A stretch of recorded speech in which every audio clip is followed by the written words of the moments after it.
Hola, muy buenas a todos y a todas. Bienvenidos y bienvenidas a un nuevo video. Hoy vamos a estar hablando de las competencias de la psicoterapia. Si te interesa, quédate y empezamos.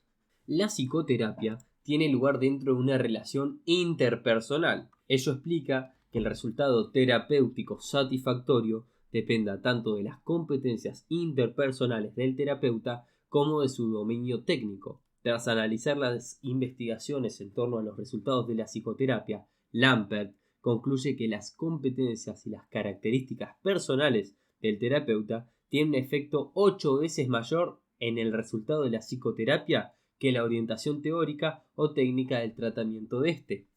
Hans Trupp afirma que la personalidad y habilidad técnica de los terapeutas están entrelazadas inextricablemente y que reflejan la totalidad de la personalidad del terapeuta y su experiencia profesional. Strupp también define y defiende que asume el conocimiento técnico del terapeuta no deja de ser importante. Solo puede ser considerado una ventaja una vez que el terapeuta y cliente hayan creado una alianza de trabajo favorable. Cito: evidentemente, las operaciones técnicas que pueden promover cambios alcanzables dentro de una buena relación terapéutica. Ahora bien, la preponderancia de la evidencia disponible indica que las cualidades del paciente y del terapeuta y la naturaleza de su relación eclipsan efectos concretos potencialmente atribuibles a maniobras técnicas. Cierro.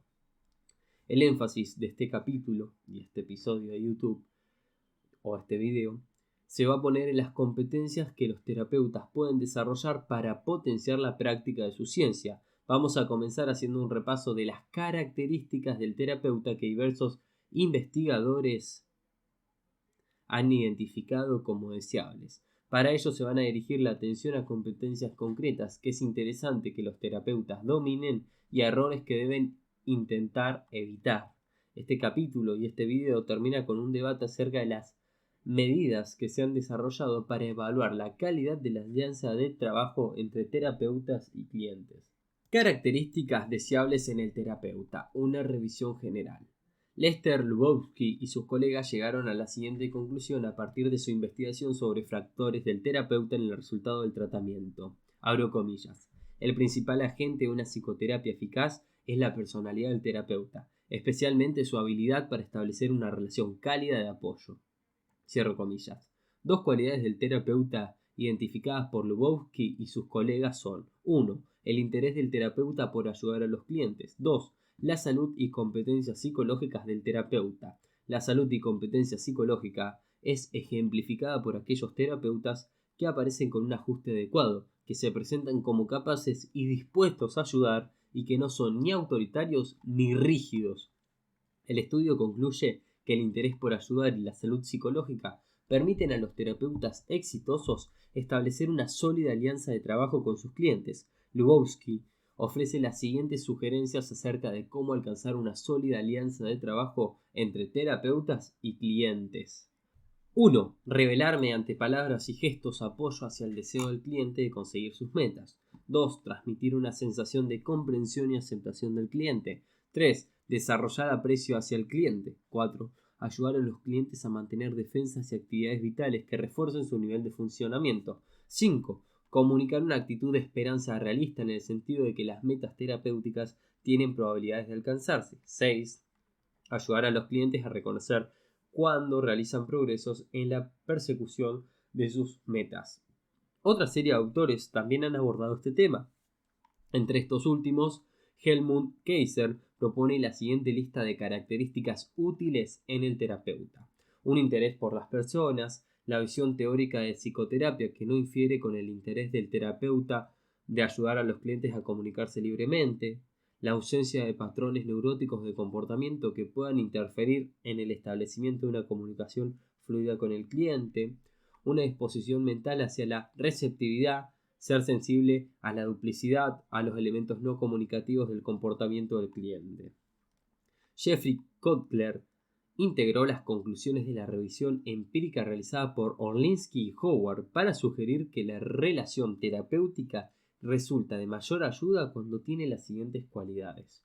1. Una inversión intensa de energía tanto de parte del cliente como del terapeuta. 2. El recurso a roles en los que el cliente demuestra evidencia de vínculos autoexpresivos hacia el terapeuta y la demostración del terapeuta de una colaboración activa en el proceso.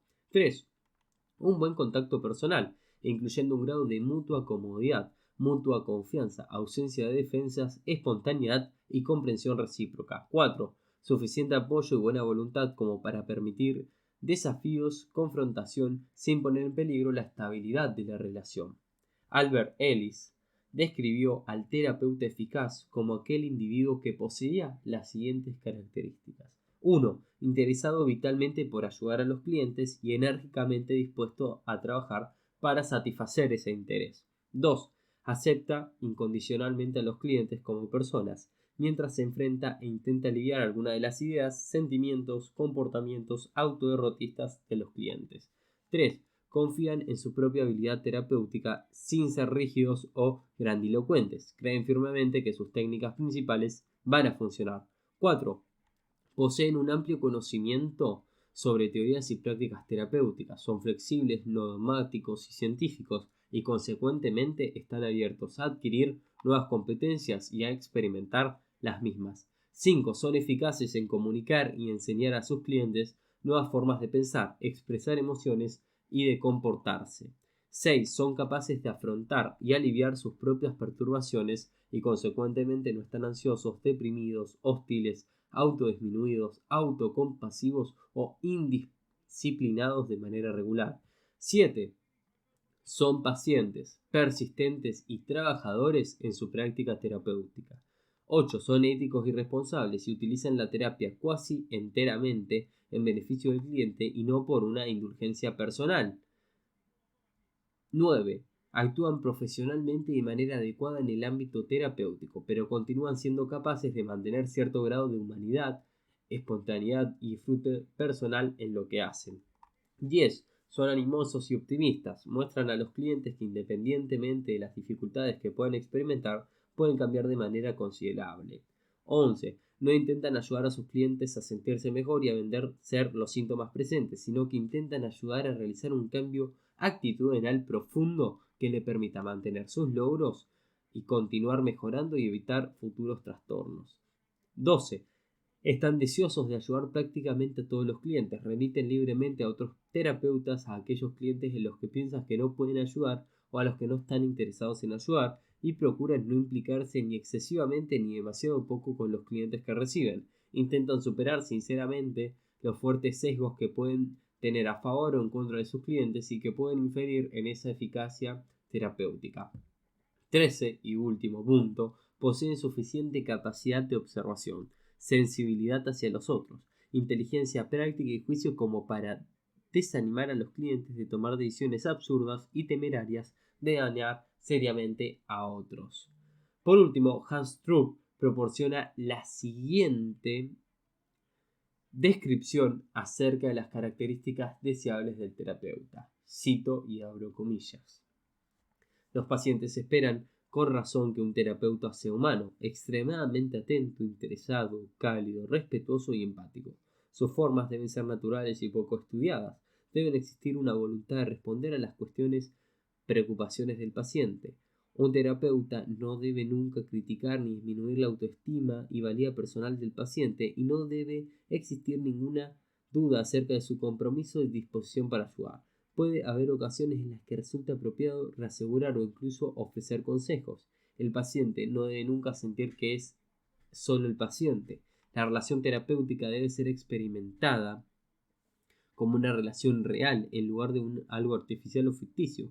Esto debe ser posible aun cuando se observen aspectos profesionales. Un buen terapeuta deberá lógicamente abstenerse de alimentar luchas de poder o devolver provocaciones de ira. El lenguaje del terapeuta debe ser simple, directo y comprensible. El paciente debe sentir que el terapeuta comprende sus sentimientos al menos una parte del tiempo. Cierro comillas. Proximidad.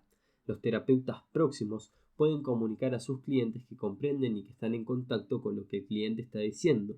Cuando se trabaja con un terapeuta de este tipo, los clientes se sienten resguardados respecto a que el terapeuta está con ellos. El terapeuta próximo transmite a sus clientes a través de comportamientos verbales y no verbales. Estoy comprometido, estoy contigo, interesado en lo que decís y dispuesto a escucharte. El concepto de proximidad fue originalmente aplicado por los investigadores de interacciones sociales, Davis y Perkowitz. Ahora bien, el concepto de proximidad resulta muy pertinente al hablar de las interacciones terapéuticas y será discutido en este contexto. Un terapeuta próximo es aquel capaz de ejercitar las siguientes dos competencias. 1. Responder activamente a lo que el cliente está diciendo tanto de manera verbal como no verbal. 2. Responder de una manera que sea congruente tanto con el mensaje como con los sentimientos que el cliente está comunicando. Ser próximo requiere la habilidad tanto de responder con precisión a lo que el cliente está diciendo como de revelar un interés sincero por sus experiencias. El valor de la proximidad del terapeuta. Los terapeutas desarrollan sus competencias de ser próximos y de tener un impacto positivo sobre los clientes. La proximidad del terapeuta sirve a un número importante de funciones que facilitan la terapia. Son las siguientes. 1. La proximidad del terapeuta sirve para mantener una interacción terapéutica fluida y para centrar la atención de la interacción en aquellos aspectos que son importantes para el cliente. 2. La proximidad del terapeuta proporciona a los clientes un sentido de validación, la sensación de que sus problemas son reales y comprensibles. 3. La proximidad del terapeuta afianza la relación terapéutica al reforzar la sensación de que el cliente y terapeuta están conectando y acercándose emocionalmente. 4. La proximidad del terapeuta estimula la atención del cliente hacia lo que el terapeuta tiene que decir. Un terapeuta próximo gana credibilidad a los ojos de su cliente. 5. La proximidad del terapeuta favorece a la apertura y revelación por parte del cliente. Competencias de la proximidad. Ser próximo va a requerir también de otras competencias, que son las siguientes. 1. Una habilidad para atender a lo que el cliente está intentando comunicar. Esto requiere seguir lo que el cliente dice a la vez de que está sensible a ese tono de expresión y a otros comportamientos que no son verbales. 2. Una motivación para desarrollar una relación íntima con el cliente. El terapeuta debe estar dispuesto a comprometerse con el cliente en un tipo de relación de trabajo cercana que se desprenderá con toda probabilidad de esa proximidad. 3. Energía para responder al ritmo demandado por el cliente. El terapeuta debe tener la energía de trabajar al paso marcado por el cliente. Esto quiere decir el paso a clientes agitados o energéticos que hablen a un ritmo rápido, al igual que sintonizar con clientes deprimidos o disfóricos que hablen a un paso muy lento. 4. Habilidad para identificarse con el marco de referencia del cliente. El terapeuta debe ser capaz de comprender lo que el cliente está comunicando desde su punto de vista. Esto requiere la competencia de comprender y apreciar a las personas que provengan de ámbitos diversos.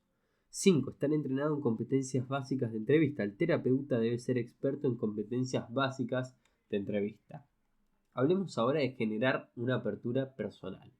La Opener Scale fue desarrollada para aprender más acerca de cómo las personas que saben escuchar son capaces de generar una apertura personal en otros individuos.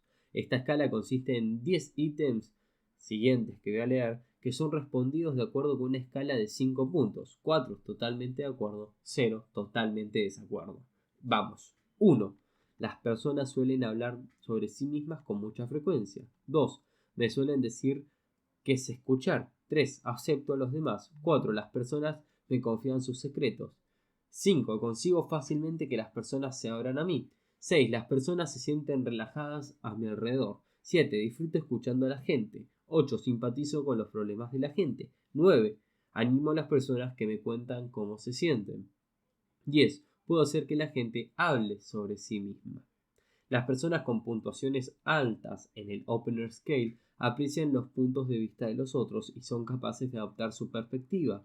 Las personas con puntuaciones elevadas en la Opener Scale también tienen más éxito en provocar la apertura personal a los demás que aquellas personas con puntuaciones bajas. Las personas con puntuaciones altas en esta escala son especialmente habilidosas para generar la apertura personal de otros cuya apertura personal es normalmente muy baja.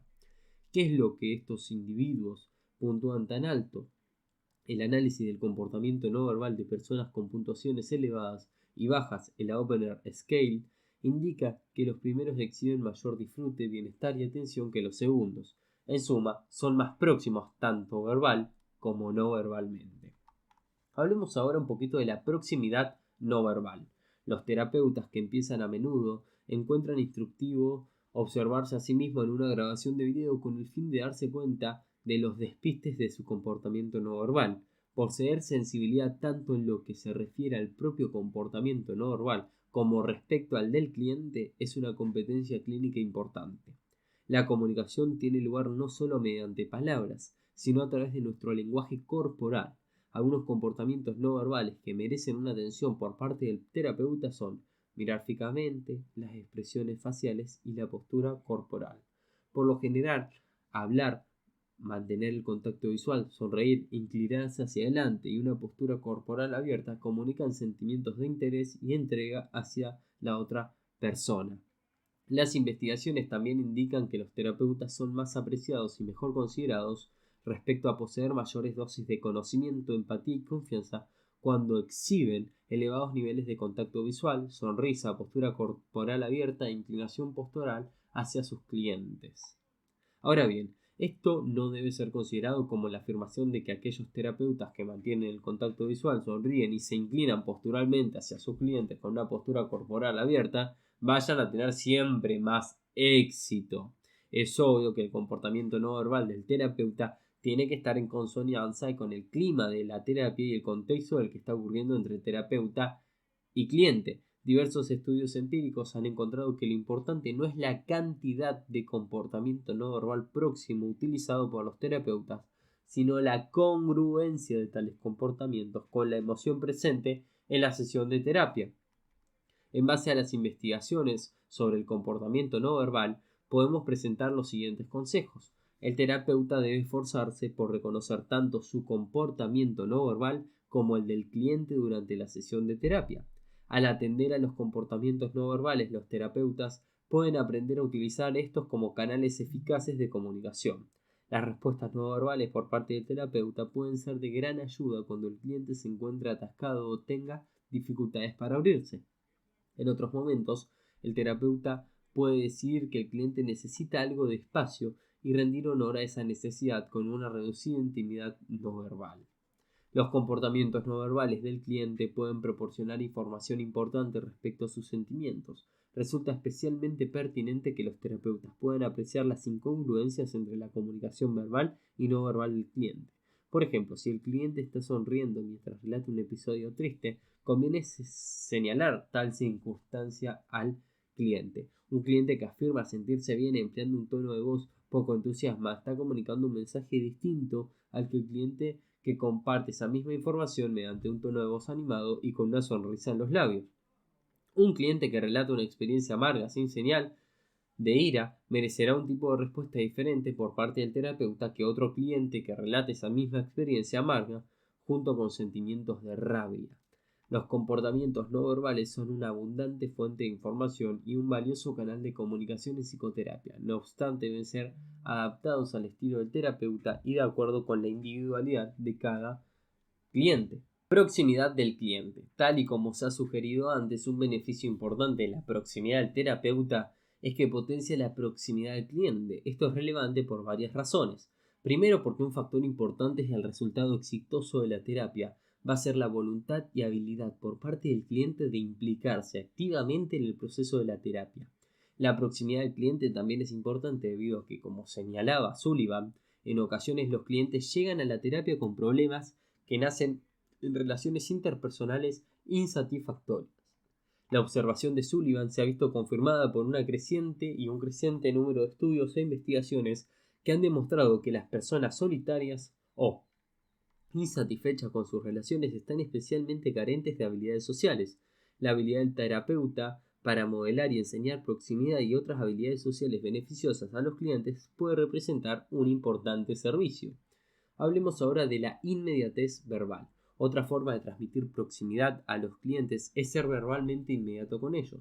Cuando se es inmediato, el terapeuta intenta centrar la atención sobre la relación terapéutica en el presente. Existe un sentido de dirección, intimidad y voluntad de experimentar con el cliente. lo que está ocurriendo en el momento. Los terapeutas intentan ser inmediatos personalizando lo que está ocurriendo entre ellos y el cliente. Algunos de los ejemplos de estas frases del terapeuta que comunican intimidad podrían ser: usted dice que se enfada con las personas que no están ahí cuando usted las necesita. Me pregunto si se enfada cuando usted conmigo no estoy disponible para usted. La separación de su esposa es una experiencia muy dolorosa y puedo sentir en este momento el dolor al ver las lágrimas en sus ojos. Weiner y Medhabian definieron la inmediatez a través del desarrollo de las siguientes categorías con el fin de puntuar la cantidad de no inmediatez presente en la comunicación verbal. Categorías espacio-temporales. Las proposiciones tienden a ser no inmediatas cuando existe una distancia espacial implicada en las mismas. Por ejemplo, los demostrativos eso y aquellos son más distantes que este o estos. La inmediatez también se caracteriza por frases que hacen referencia al pasado o al futuro en lugar de al presente. A continuación voy a decir una serie de proposiciones que transmiten no inmediatez debido a estas características espacio-temporales. Piénsenlas y escuchen. Aquellos sentimientos de depresión que hemos discutido son algo esperado, dado que usted ha estado experimentando. 2. ¿Tiene la relación entre sus padres cualquier conexión con los problemas entre usted y su mujer? 3. ¿He sentido que aquellos sentimientos de rabia que usted tiene también están dirigidos hacia mí? Ahora, estas son formas más inmediatas de esas frases que acabo de decir. Sus sentimientos de depresión que puedo sentir en este momento son esperados dado a lo que está experimentando. ¿Existe alguna conexión entre la relación de sus padres que acaba de compartir conmigo y la falta de satisfacción sexual que hay entre usted y su mujer? En este momento puedo sentir su ira está dirigida hacia mí. Ahora, especificidad denotativa.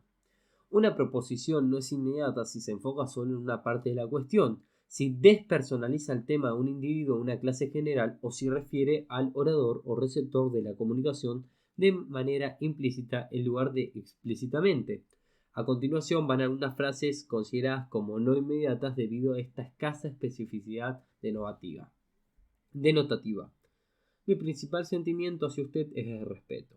La ansiedad es una experiencia común entre recién llegados a la universidad. Es una conclusión sincera creer que usted puede ser persona cálida e interesante cuando quiere. Ahora vamos a decir las mismas, pero con inmediatez. Yo le respeto a usted. Este es su primer año en la universidad. Muchas cosas son nuevas para vos. No es sorprendente que se sienta ansioso. He podido apreciar a través de nuestra relación que vos podés ser una persona cálida e interesante cuando querés. Bueno, hablemos ahora de categorías de acción, agente, objeto. Una proposición no es inmediata si contiene una separación entre el emisor y receptor de la comunicación o entre una persona y los problemas de esa persona. Un acontecimiento o sentimiento que es descrito de manera unilateral es menos inmediato que uno descrito como mutuo. Las proposiciones que implican pasividad son menos inmediatas que aquellas frases que implican acción o responsabilidad personal. Expresiones como casi, de ese tipo, ya sabes o supongo, disminuyen la intimidad de una proposición. A continuación vamos a decir algo de algunas frases que no son inmediatas debido a esta categoría. He llegado a entenderle mejor durante el curso de la terapia. ¿Qué hará usted la próxima vez que la depresión abrume? Existe una especie de pared entre nosotros. Es, ya sabe, importante que usted haga los deberes que le sugiero. Ahora vamos a decir las mismas frases con la misma idea, pero de manera más inmediata. Nos comprendemos mejor el uno al otro debido a haber trabajado juntos en la terapia. ¿Qué va a hacer usted la próxima vez que se sienta deprimido? Siento una pared entre nosotros. Es importante que usted realice las tareas para casa que acordamos juntos. Hablemos ahora un poquito de cuáles son las competencias verbales. Se ha identificado una serie de competencias verbales cuyo dominio es de gran utilidad para estudiantes de psicoterapia. Estas competencias parecen aprenderse más fácilmente cuando se anima a los estudiantes a estudiarlas, practicarlas mentalmente y a practicarlas después abiertamente en entrevistas simuladas. Tras la práctica suficiente, estas competencias llegan a hacerse tan automáticas que los terapeutas experimentados apenas se dan cuenta de que las están utilizando. Ahora bien, constituyen ingredientes activos de las sesiones exitosas de la terapia. Tanteo. El tanteo es una pregunta que formula el terapeuta para obtener mayor información. Los tanteos deben utilizarse juiciosamente dado que los terapeutas desean evitar convertir la terapia en una sesión de preguntas y respuestas. Algunas competencias para utilizar el tanteo incluyen permitir tiempo suficiente para que los clientes respondan, separar las preguntas con otro tipo de respuestas verbales, tantear con un tono no acusatorio. A menudo los terapeutas pueden evitar realizar preguntas mediante la expresión de interés por obtener más información, empleando frases como me pregunto cómo eso usted se sintiera, o estoy interesado en comprender con mayor nitidez lo que usted pensaba cuando ocurrió eso. Clarificación. Una clarificación es una pregunta utilizada para obtener mayor claridad acerca de lo que el sujeto está diciendo. Las clarificaciones se utilizan para estimular a los clientes a elaborar su discurso, para confirmar con el cliente que se está comprendiendo con precisión su mensaje, para comprender mejor frases vagas o confusas. Los terapeutas utilizan las clarificaciones para asegurarse de que comprenden sin ningún género de dudas lo que el cliente ha dicho y que no existen ambigüedades que requieren ser clarificadas o detalles que necesiten mayor exploración. Paráfrasis. La paráfrasis es reformular las frases del cliente de una manera que comunique a este que el terapeuta comprende lo que ha dicho. La paráfrasis se utiliza para enfocar la comunicación hacia aquellos aspectos que parecen más relevantes y apropiados. Cuando se parafrasea al terapeuta no se limita a repetir como un loro las palabras exactas del cliente. A realizar un esfuerzo activo de paráfrasis de las proposiciones del cliente con sus propias palabras, los terapeutas son capaces de mantener el flujo y el objeto de la conversación. Reflejo. Un reflejo es una formulación de la emoción o efecto presente en una frase del cliente. Los terapeutas utilizan los reflejos para comunicar a sus clientes que comprenden cómo se están sintiendo en ese momento. Los reflejos animan a los clientes a experimentar y expresar sus sentimientos y al hacer esto tienen la oportunidad de colocar sus sentimientos en una perspectiva más clara. Los reflejos son la forma principal que tienen los terapeutas de comunicar empatía hacia sus clientes, así como la aceptación de sus sentimientos. Ofrecer información. Ofrecer información no es una respuesta habitual de los terapeutas debido a que el sentido de la terapia es ayudar a los clientes a asumir responsabilidad y encontrar soluciones a sus propios problemas. No obstante, a veces es obvio que la desinformación o falta de información está comprometiendo la capacidad del cliente para tomar una decisión informada. Bajo estas circunstancias, el terapeuta está obligado a salirse de su rol de terapeuta o bien ofrecer la información necesaria o indicar al cliente dónde se puede obtener la información que precisa. Confrontación. Las confrontaciones se utilizan para identificar mensajes confusos en el cliente y para explorar formas alternativas de percibir o interpretar situaciones problemáticas. Los mensajes confusos suelen darse cuando el tono de la expresión del cliente no encaja con la experiencia descrita o cuando existe una inconsistencia entre las afirmaciones del cliente y sus actos. Cuando se realizan confrontaciones, los terapeutas deben reconocer sus propios sentimientos y motivos. Las confrontaciones no deben provenir de rabia ni frustración hacia el cliente, sino que deben darse de una manera cálida y de apoyo. Las confrontaciones están indicadas cuando los clientes se hallan estancados y experimentando dificultad para manejar sus sentimientos o alcanzar sus objetivos. La confrontación no debe estar dirigida hacia la persona del cliente, sino a la dificultad de la que está experimentando. Se ha dicho muchas veces que los terapeutas deben ganarse el derecho a confrontar a sus clientes mediante el establecimiento de una sólida alianza de trabajo. Cuando se realizan confrontaciones, los terapeutas se obligan a sí mismos a proporcionar el tiempo y energía necesarios para acompañar a los clientes a esa dificultad. Si las confrontaciones se hacen prematuramente con demasiada fuerza o sin sentido de apoyo, es probable que los clientes reaccionen defensivamente de una de las siguientes maneras: desacreditando al terapeuta, persuadiendo al terapeuta de que su forma de ver las cosas es errónea, quitando importancia a esa cuestión, buscando apoyo en otro lugar, estando de acuerdo con el terapeuta en lo superficial, pero sin tomarse la confrontación en serio. La interpretación se utiliza para ayudar a los clientes a buscar significado y comprender los sentimientos, pensamientos y comportamientos. Las interpretaciones son beneficiosas en la medida que ayudan a los clientes a contemplar sus problemas desde una perspectiva diferente y les motiva a utilizar esta nueva perspectiva para realizar cambios en sus vidas. El empleo de las interpretaciones en terapia tiene una larga tradición e iría desde la creencia de Freud de que las interpretaciones son esenciales a la negación de su valor por Carl Rogers. Un gran peligro de las interpretaciones que Rogers señaló es que a menudo conllevan una cualidad acusadora o peyorativa. Las interpretaciones también conllevan el riesgo de colocar al terapeuta en un rol de experto. Otro problema de las interpretaciones es que se pueden promover de una manera intelectualizada de evitar el aquí y el ahora. Dado que las interpretaciones conllevan este tipo de riesgos, Strum advierte contra su uso. El hecho de que las interpretaciones puedan llevar a la defensión del cliente explica por qué los diversos estudios realizados no arrojan una evidencia consistente de que las interpretaciones estén relacionadas con un resultado terapéutico exitoso. Los 4 criterios para realizar interpretaciones efectivas son momento oportuno, dosis mínima, detalle concreto y enfoque individual. También se aconseja a los terapeutas que limiten las interpretaciones a qués o cómo en lugar de los porqués. Anderson y Golishan sugieren que los terapeutas adopten una posición de no saber, mediante la cual comunican un interés genuino en ser informados por el cliente. Los terapeutas no proporcionan a los clientes el significado o respuesta de sus problemas.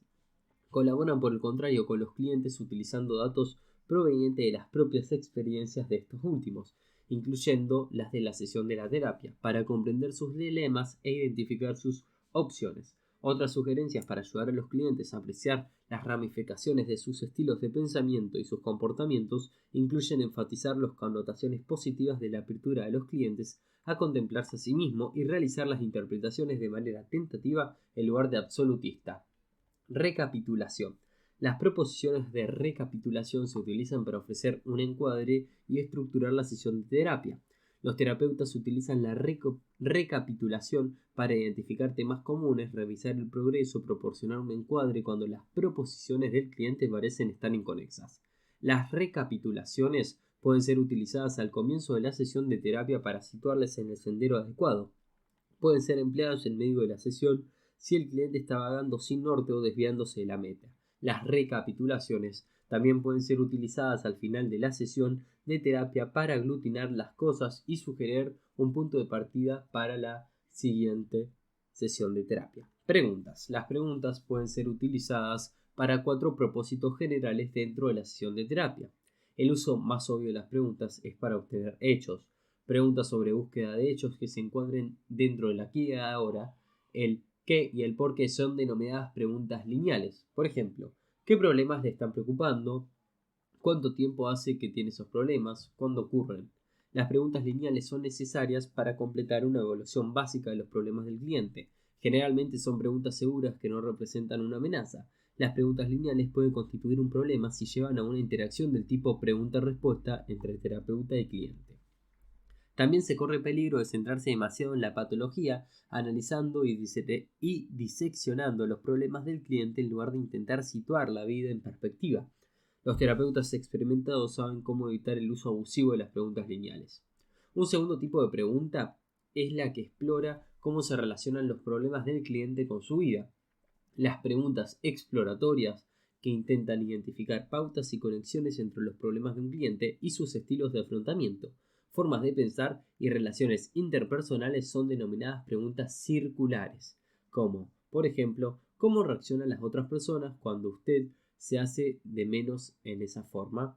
¿En qué suele pensar cuando su rabia escapa de su control? ¿Qué tipo de situaciones hacen que se sientan especialmente ansioso? Las preguntas circulares desvían el centro de la atención de la patología, permitiendo a los clientes tener una perspectiva más amplia de la que le está preocupando. Un tercer tipo de preguntas intenta influir o corregir al cliente en algún sentido. Las preguntas correctivas son denominadas preguntas estratégicas. Por ejemplo, ¿por qué no le contó a su mujer lo infeliz que se siente? ¿Qué le impide poner límites a las personas que le formulan demanda tan pocas razonables? ¿Puede ver por qué sería bueno asumir mayor responsabilidad sobre su vida? Las preguntas estratégicas pueden desafiar con éxito a los clientes para que cambien sus comportamientos o formas de pensar. Ahora bien, debido a que son directas, las preguntas estratégicas son un riesgo. A no ser que se empleen contacto, las preguntas estratégicas conllevan el peligro de que los clientes se pongan a la defensiva. Un cuarto tipo de preguntas Es el que intenta ayudar a los clientes a ver su problema con una luz distinta. Las preguntas que intentan facilitar una nueva perspectiva a los problemas del cliente son preguntas reflexivas. Imagínate que le decís a tu mujer lo infeliz que te sentís. ¿Cómo crees que ocurriría? Digamos que decidís establecer algunos límites con las personas que formulan demandas que son poco razonables. ¿Cómo reaccionarían? ¿Cuáles serían algunas ventajas de poder asumir mayor responsabilidad sobre tu propia vida? ¿Cuáles serían las desventajas? Las preguntas reflexivas capacitan a los clientes a generar y considerar nuevas posibilidades. No son amenazantes como las preguntas estratégicas, dado que debido a que en lugar de exigir que el cliente cambie, solo invitan al cliente a considerar qué pasaría si. Las preguntas reflexivas animan al terapeuta y al cliente a abordar los problemas de este último con una disposición mental abierta y con creatividad.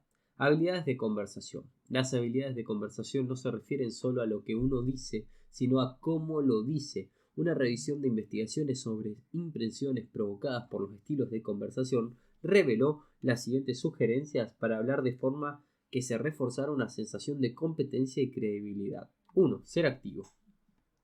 Para que la terapia sea productiva, los terapeutas y los clientes deben hablarse entre sí. Esto no significa que no pueden existir periodos de silencio o tiempo que se empleen simplemente estar juntos. No obstante, la actividad verbal de los clientes es importante y está relacionada con un resultado terapéutico exitoso. Dos estudios han sugerido que el escenario más apropiado es aquel que tiene el terapeuta habla un tercio del tiempo de la sesión de la terapia. Aunque esto no solo de ninguna manera es una regla fija, sino que indica que los clientes pueden sentirse incómodos con terapeutas que proporcionan solo respuestas verbales mínimas. 2. Empleo de un tono expresivo. Los terapeutas deben intentar utilizar un tono al hablar que esté en consonancia con el contexto de la discusión y el clima de la sesión de terapia. Dentro de estas directrices, los terapeutas resultan más efectivos cuando están animados y comunican emociones y sentimientos en ese tono de expresión. Hablar con fluidez. Se recomienda a los terapeutas que practiquen hablar con fluidez y eviten las interrupciones del lenguaje. Incluso si los terapeutas deben hacer una pausa para ordenar sus ideas, deben intentar hablar sin coletillas y palabras repetidas. También es aconsejable que eviten utilizar ya sabes. El truco es expresarse de manera clara y concisa. Cada día es mayor el número de investigaciones que sugieren que las personas son contempladas como más competentes, persuasivas y entusiasmas cuando no hablan demasiado despacio.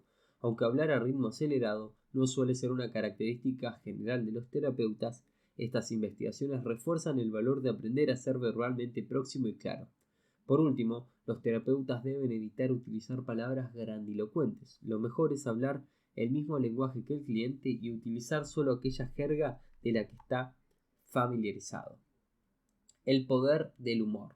Una recomendación hecha por Blyfield en numerosas ocasiones era practicar la regla número 11. No te tomes nunca demasiado en serio. Freud reconoció el valor del humor y lo describió como el más elevado de los mecanismos de defensa. Freud contemplaba el humor como un regalo raro y precioso que nos permite ante el rostro del estrés decir pues vaya. Si esto es todo lo que está aparentemente peligroso, el mundo se depara, es un juego de niños. Esto es solo una payasada. Gordon Allport señaló que el neurótico que aprende a reírse de sí mismo puede estar en el camino de la autogestión y tal vez el de la curación. Harry Stack Sullivan describió el humor como un regalo que ofrece la capacidad de mantener una sensación de proporción respecto al lugar que uno ocupa en el tablero de la vida. El humor es una competencia de afrontamiento de gran utilidad y los terapeutas pueden ayudar en ocasiones a sus clientes enseñándoles cómo usarlo. Miriam Polster describió el poder del humor al comunicar a sus clientes que el problema es serio, pero tú eres un poco más fuerte de que tal vez pensabas ser. Para decirlo de otra forma, donde hay humor hay esperanza. Una revisión de literatura especializada sobre salud y humor sugiere las siguientes conclusiones acerca del valor del humor como competencia de afrontamiento. 1. Las personas con un buen sentido del humor son menos propensas a reaccionar con humor negativo y disforia ante experiencias estresantes en comparación con personas sin sentido del humor. El humor es especialmente útil cuando permite a las personas manejar sentimientos de depresión y disforia al concretar un acontecimiento negativo y situarlo en perspectiva. Ahora bien, el humor no disminuye necesariamente la ansiedad que el individuo siente ante una experiencia amenazante. 2. El humor es un método eficaz para afrontar emociones negativas, como ira, tristeza y depresión. Las personas con un buen sentido del humor tienen más probabilidad de realizar una acción encaminada a abordar sus emociones negativas intentando despejarlas. El sentido del humor nos permite desenvolvernos frente a la adversidad. Es más probable que las personas que carecen del sentido del humor sean también pasivas y permitan que sus emociones negativas lo controlen. 3. Las personas con un buen sentido del humor tienen más posibilidades de tener una buena salud física. Diversos estudios han vinculado el humor a un funcionamiento inmune positivo y a menores índices fisiológicos del estrés. El tipo de humor que aparece como más saludables es una forma suave y autodirigida de broma, es decir, tal y como se ha sugerido anteriormente, no tomarse demasiado en serio uno mismo. Este saludable tipo de humor puede ser contrastado con una forma menos saludable que le implique sarcasmo y hostilidad. El valor del humor en la psicoterapia ha sido reconocido por tantos terapeutas que es imposible citar a todos los que han enlazado sus virtudes. Ahora bien, se debe establecer 3 consideraciones respecto al humor. En primer lugar, y como dijo Viktor Frankl, el humor es paradójico. Te puedes sentir realmente compadecido de ti mismo y reírte a la vez de ti. La naturaleza paradójica del humor lo convierte en añadido muy útil a la desestabilización sistemática. Las propiedades generadoras de ansiedad o ira a un estímulo pueden verse disminuidas cuando se asocian con pensamientos o imágenes que evocan humor. En segundo lugar, el humor es una cualidad específicamente humana que proporciona una sensación de decisión y control al permitir a los individuos distanciarse a sí mismos del dolor y del sufrimiento. En tercer lugar, el chiste dirigido hacia uno mismo es una forma de autoafirmación. Reírse de uno es una forma de decir me gusto a mí mismo y me acepto como soy con fallos. El humor iniciado por el terapeuta y compartido con el cliente puede promocionar sentimientos de bienestar y compañía entre ambos. La risa en una sesión de terapia sirve a una serie de propósitos útiles. Reírse de corazón puede indicar un cambio deseable en el autoconcepto y la perspectiva personal del cliente. La risa también puede transmitir energía, optimismo, entusiasmo, aceptación, dominio, armonía interior. Otra función de la risa es como expresión de calor e intimidad entre terapeuta y cliente. Por último, la risa es una indicación de una mayor voluntad por parte de los clientes de expresar y experimentar sentimientos. A menudo tiene lugar cuando los clientes han asumido un riesgo y están reconociendo abiertamente la sensación de placer generada por su consecución. ¿Cómo facilitan los terapeutas el humor mediante una sesión de terapia?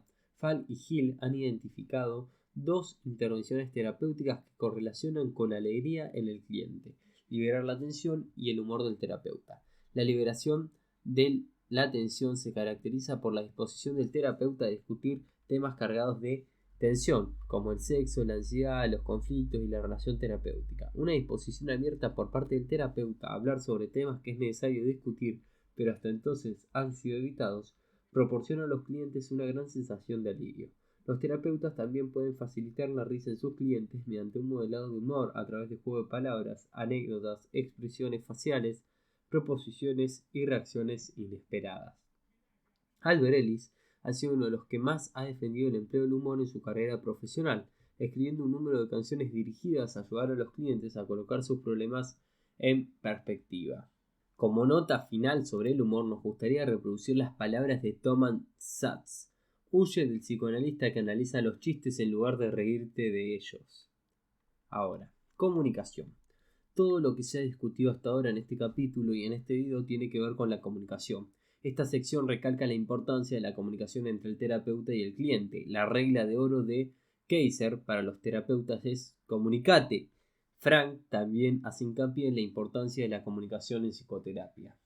Abro comillas. La herramienta de todos los psicoterapeutas es la comunicación simbólica, traducida fundamentalmente a palabras, aunque en algunas terapias también implica actividades o ejercicios significativos. A la larga, el análisis de la efectividad de una terapia recae en las habilidades de comunicación del terapeuta. Un hecho básico para el éxito de cualquier terapia es la habilidad del terapeuta para transmitir su entendimiento de los problemas y sentimientos del paciente, al igual que para comprometerse en pos del bienestar de éste. Estos son componentes esenciales de la alianza terapéutica sobre lo que va a depender en última instancia el éxito de cualquier encuentro terapéutico. Cierro comillas. Sullivan aconseja que los terapeutas nunca asuman que saben de qué está hablando el paciente sin corroborarlo primero con él. En este mismo sentido, los terapeutas no deben asumir que los clientes saben de qué está hablando hasta que la precisión de su comunicación se vea confirmada por lo que Sullivan denomina diálogo atento. Un aspecto de la comunicación terapéutica que merece consideración en este apartado es la competencia lingüística del terapeuta.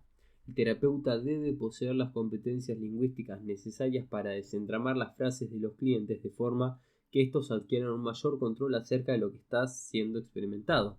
Para hacer esto, el terapeuta debe ser capaz de escuchar todos los significados posibles del lenguaje del cliente, incluyendo aquellos significados subyacentes no sugeridos por el contexto inmediato. Dos competencias lingüísticas utilizadas por los terapeutas para comunicarse con los clientes son el lenguaje de la metáfora y el lenguaje de la paradoja. Vamos con el lenguaje de la metáfora. Las metáforas permiten a los terapeutas seguir el consejo dado por Erikson en numerosas ocasiones a lo largo de su carrera. Aprende a usar el lenguaje del cliente. Las metáforas pueden ser contempladas como instrumentos cognitivos que crean analogías o conexiones no reconocidas hasta ese momento. Las metáforas permiten a los clientes contemplar sus problemas desde una perspectiva desconocida. Las metáforas ofrecen un nuevo paradigma al cliente y animan a los clientes a desarrollar actitudes emocionales diferentes y distintas formas de interpretar el mundo que los rodea. Al ofrecer un paradigma o mundo de creencias diferentes, las metáforas sugieren posibilidades no consideradas por el cliente hasta ese momento. En este sentido, las metáforas crean algo nuevo y proporcionan a los terapeutas un lenguaje de cambio. Erikson es famoso por comunicar metáforas a sus clientes en forma de sugestiones hipnóticas. Otros terapeutas utilizan las metáforas con sus clientes a nivel consciente.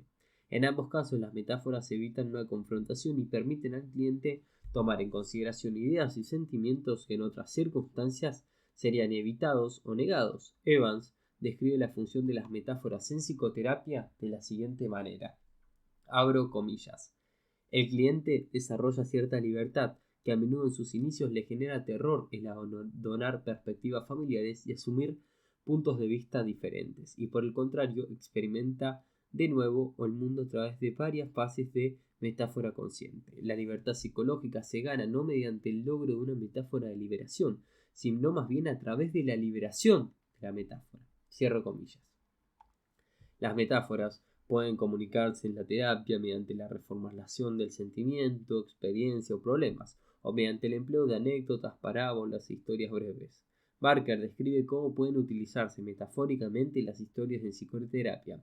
Explicar las historias puede resultar beneficioso para los siguientes propósitos. 1. Las historias habitualmente son más interesantes que la exposición directa a un punto que el terapeuta desea recalcar. Los clientes se sienten menos amenazados cuando una idea o perspectiva nueva es comunicada de forma de historia a cuando es presentada directamente por el terapeuta. Los clientes tienen libertad de interpretar mensajes comunicados en historias atendiendo a sus propios objetivos, propósitos y valores. Es menos probable que los clientes resistan al insight comunicado en forma de historia, dado que los afecta a nivel inconsciente. Las historias son flexibles y pueden ser utilizadas para comunicar varios mensajes de una vez. Un terapeuta puede utilizar personajes en una historia para decirle cosas al cliente, que parece representado por alguien en la historia, de una manera más directa de lo que podría hacerlo durante la sesión de terapia. Las historias constituyen un buen medio para el establecimiento del rapport. Las historias modelan un estilo de comunicación útil y fructífero. Según Murran y Duguste, las metáforas son empleadas en la terapia para revelar la relación entre cogniciones, emociones y comportamientos, revelar las fases ilógicas y antiempíricas de los pensamientos inadaptativos y revelar la falta del valor heurístico en el mantenimiento de ciertos pensamientos. La investigación sugiere que las metáforas pueden ser a veces muy eficaces y más eficaces que el feedback directo para ayudar a los clientes a apreciar sus sentimientos, emociones y reacciones afectivas a los desafíos de sus existencias.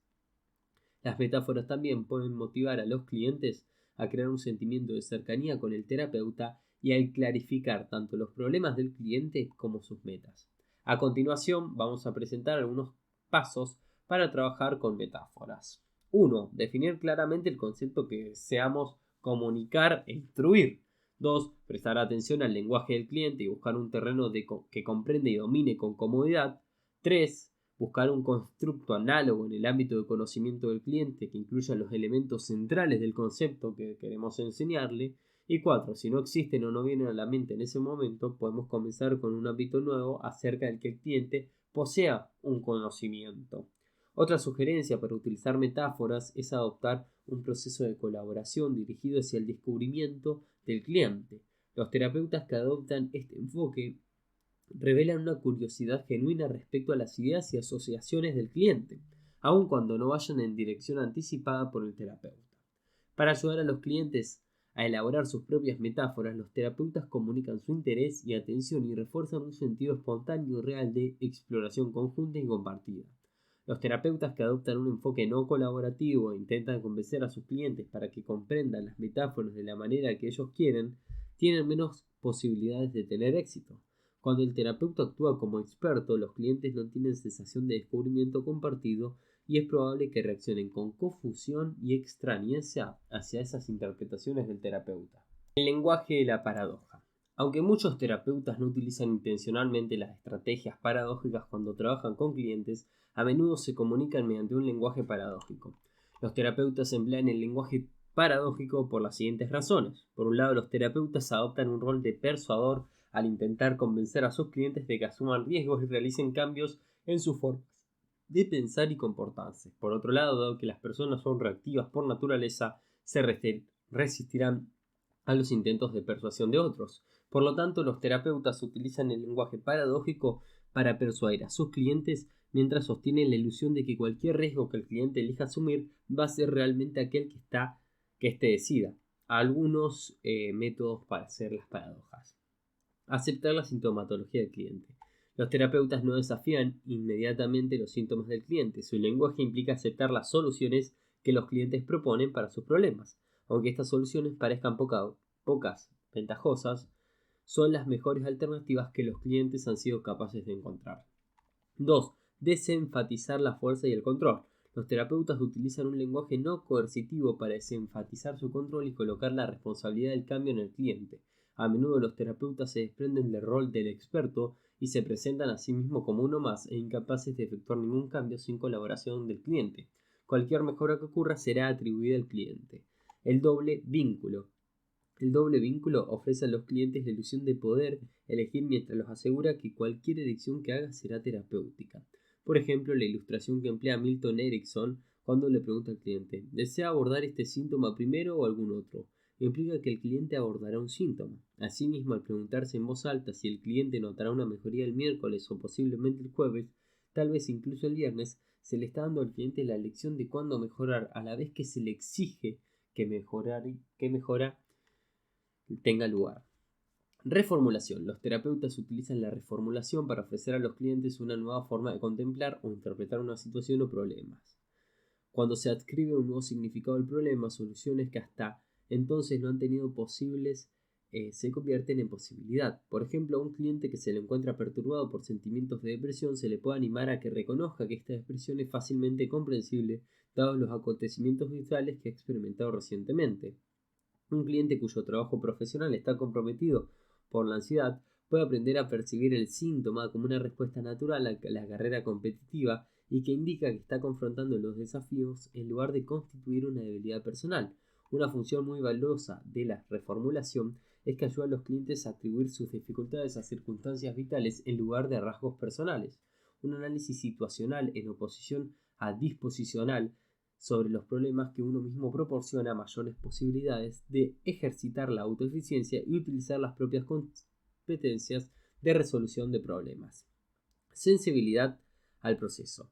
En el capítulo 1 se explica cómo se intenta al terapeuta ofrecer al cliente una experiencia correctiva sin convertirse en cómplice del estilo inadaptativo utilizado por el cliente y para relacionarse con otras personas. Tal y como señalan Safran y Segal, la habilidad del terapeuta para reconocer completamente los sentimientos y respuestas generados por el cliente es una competencia esencial en psicoterapia. Los psicoterapeutas utilizan esta técnica al observar cuando están siendo enganchados o pescados por el cliente para responder de una manera determinada. El terapeuta utiliza este proceso como clave para evaluar el estilo interpersonal del cliente, al igual que sus reacciones personales al comportamiento de este. En lugar de actuar sobre las respuestas que el cliente está generando en el terapeuta analiza este proceso con el cliente en un intento por determinar qué estilos interpersonales responden o no a esos intereses del cliente. Comportamientos del terapeuta que van a resultar de ayuda o de no ayuda. Estos que vamos a leer ahora va a ser una serie de comportamientos que resultan de ayuda o no ayuda y que fueron identificados por Elliot. Otros estudios sugieren que las siguientes conclusiones respecto a comportamientos terapéuticos de ayuda o no ayuda. 1. Los terapeutas que ayudan intentan ser comprensivos y tolerantes. Son conscientes de los beneficios de enfocar la atención sobre el efecto y adoptar un acercamiento de apoyo y facilitación hacia sus clientes que ponga el acento sobre el estímulo de apoyo, deseo de ayudar, la sensación de esperanza, la comprensión y el sentido de colaboración. 2. Los terapeutas que ayudan asisten a sus clientes en la consecución de sus metas alcanzables y la resolución de problemas. Trabajan con los clientes para alcanzar un mejor sentido de autoconocimiento y actúan como catalizadores para el cambio al proporcionar feedback valioso. Los terapeutas que ayudan evitan asumir el rol de expertos que son o bien pocos próximos o que interrogan a sus clientes y le dan consejos. Los terapeutas serán contraproductivos cuando respondan a sus clientes de una manera intelectual, realizando juicios de valor, culpabilizándoles o haciéndolos de menos. El comportamiento de ayuda o no ayuda del terapeuta también puede ser identificado a partir de estudios realizados del proceso terapéutico. Existen dos medidas del proceso terapéutico que son especialmente relevantes para este capítulo. La escala Van de Vid del proceso de la psicoterapia contiene algunas escalas relacionadas con las competencias del terapeuta. La exploración del terapeuta es una medida de los internos del terapeuta para examinar los sentimientos y comportamientos del cliente y las razones subyacentes de los mismos. Ejemplos de comportamientos específicos en esta escala son: intento ayudar al paciente a reconocer sus sentimientos, intento ayudar al paciente a comprender las razones existentes detrás de sus actos, sitúo el relato del paciente en una perspectiva o reorganizo la experiencia del paciente, transmito conocimiento. La calidez y amabilidad del terapeuta es una medida de la aceptación del cliente por parte del terapeuta. Ejemplos de comportamiento del terapeuta en esta escala son: ayudó al paciente a sentirse aceptado en la relación, mostró calor y amabilidad hacia el paciente, se sostuvo la autoestima y confianza del paciente, se implicó. La actitud negativa del terapeuta es una medida de comportamiento del terapeuta que deben ser evitados.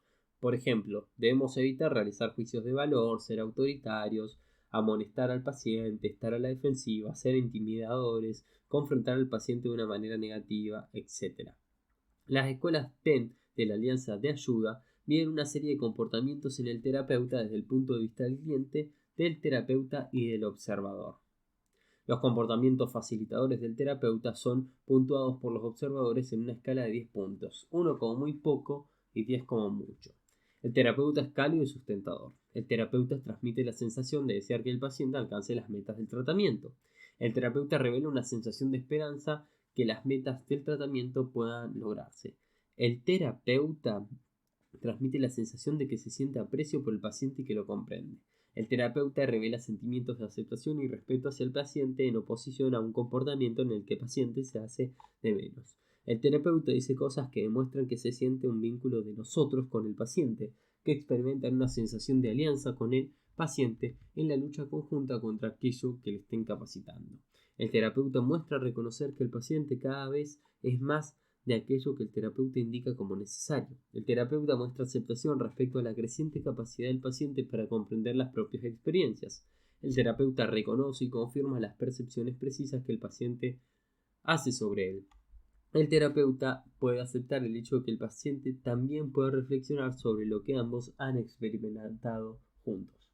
Errores comunes en la terapia. Una buena forma de perfeccionar las competencias psicoterapéuticas es uno de ser conscientes de errores comunes, como los descritos que vamos a decir ahora.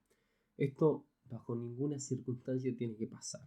1. Desear ser apreciado por el cliente.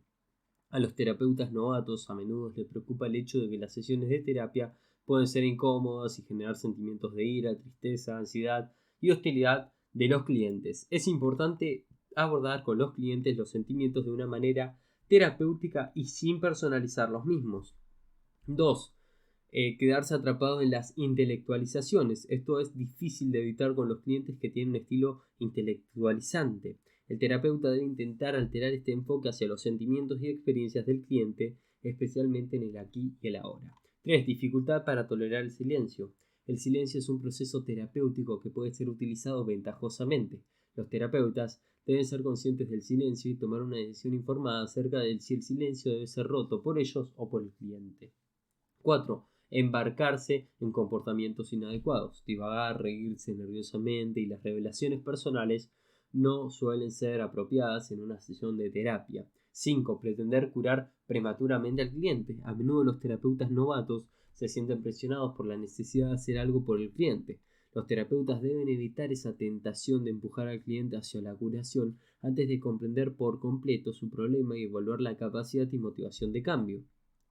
Centrarse en otras personas distintas al cliente. A veces los clientes señalan que sus problemas son debidos a otras personas en sus vidas. Cuando esto ocurre, el terapeuta debe volver a centrar la atención sobre el cliente.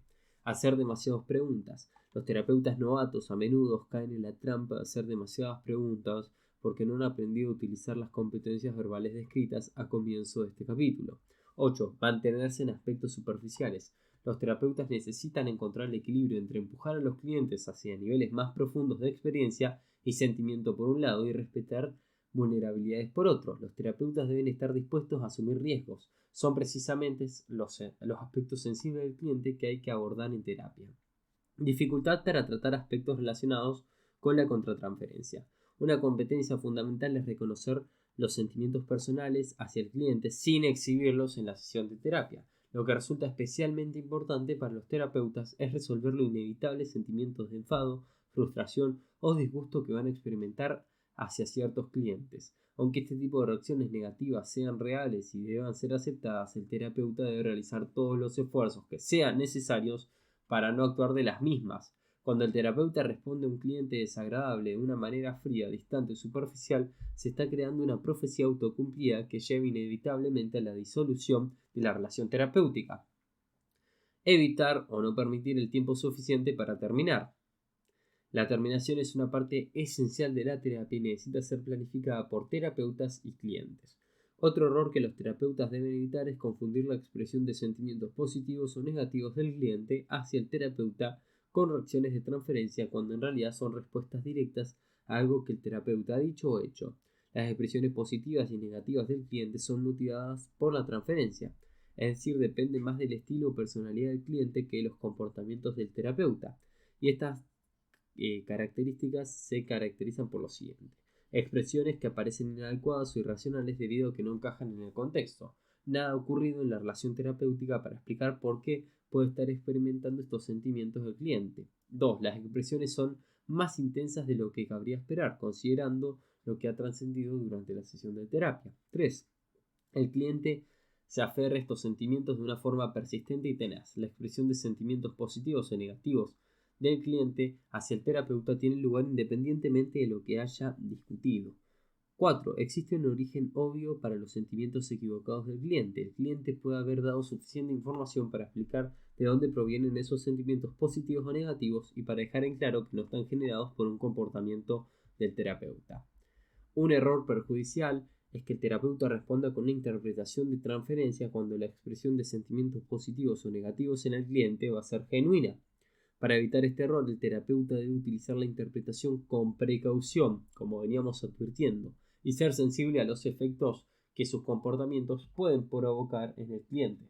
Enseñar competencias de la psicoterapia. Una revisión de las investigaciones en torno a la enseñanza de competencias psicoterapéuticas indica que este proceso puede ser de gran ayuda.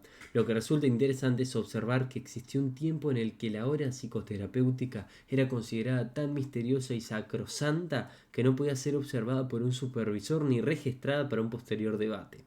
Las cosas han cambiado. Hoy en día enseñar competencias de psicoterapia a partir de grabaciones de sesiones de terapia es considerado algo esencial, dado que los informes del terapeuta acerca de lo que ocurrió durante la sesión son notoriamente poco fiables.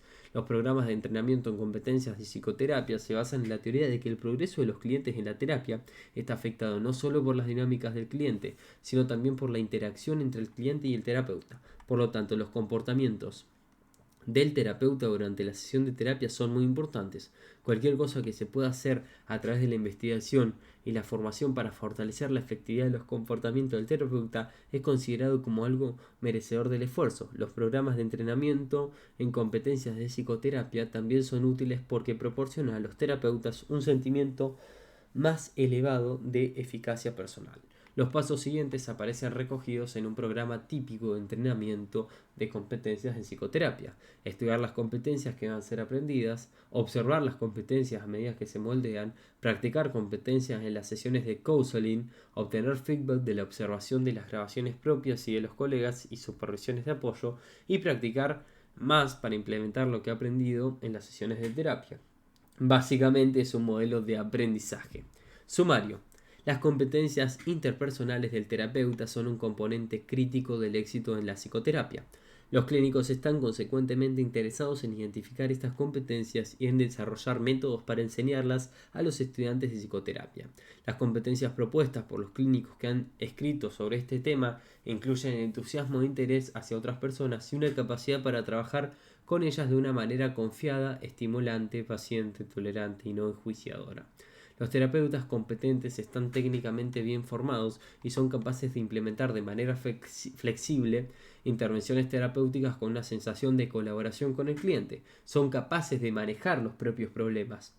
El terapeuta próximo comunica al cliente un interés de vital por lo que tiene que decir. Los terapeutas próximos son capaces de embarcarse en un diálogo activo con el cliente y saben cómo responder con proposiciones congruentes al mensaje que está comunicando el cliente. La proximidad por parte del terapeuta promueve un diálogo fluido en el que el cliente expresa un reconocimiento, confianza y el estímulo para participar activamente de la sesión de terapia. La proximidad no verbal se comunica a través del contacto visual, expresiones faciales, de atención y posturas corporales abiertas. La cantidad de proximidad no verbal de los terapeutas es menos importante que la congruencia de los comportamientos no verbales en el contexto de la sesión de terapia. A los terapeutas les resulta de utilidad prestar atención a la congruencia que existe entre los comportamientos verbales y no verbales de sus clientes. También es conveniente que los terapeutas desarrollen competencias para comunicar inmediatez en sus proposiciones verbales.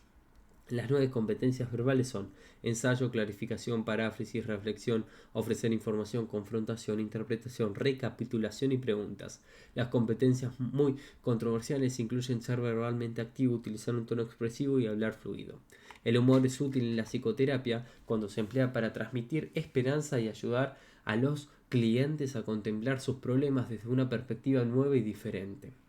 El humor es una valiosa competencia de afrontamiento cuando las personas pueden utilizarlo para tomar una posición activa respecto a sus problemas, para seguir adelante confrontando la adversidad y para evitar tomarse a sí mismo con demasiada seriedad.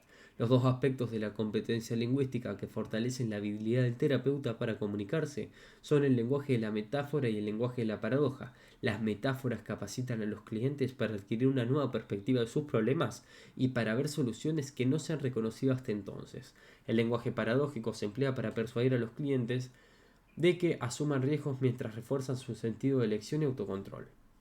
Los 10 errores más comunes cometidos por los terapeutas son desear ser apreciado por el cliente, ser pillados en intelectualizaciones, tener dificultad para tolerar el silencio, implicarse en comportamientos inadecuados como divagar y reír nerviosamente, intentar curar prematuramente al cliente, enfocar la atención sobre personas distintas al cliente, hacer demasiadas preguntas, mantenerse en la superficie de las cuestiones, tener dificultad para tratar aspectos relacionados con la contratransferencia y evitar o no permitir suficiente tiempo para terminar la terapia.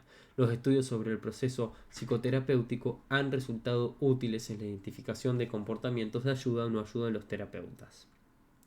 5 pasos generalmente incluidos en los programas para enseñar competencias de psicoterapia son estudiar competencias que deben ser aprendidas, observar competencias a medida que se van modelando, practicar competencias en sesiones de counseling, obtener feedback observando las grabaciones propias y de colegas y supervisores de apoyo y continuar practicando para implementar lo que se ha aprendido en las sesiones de feedback.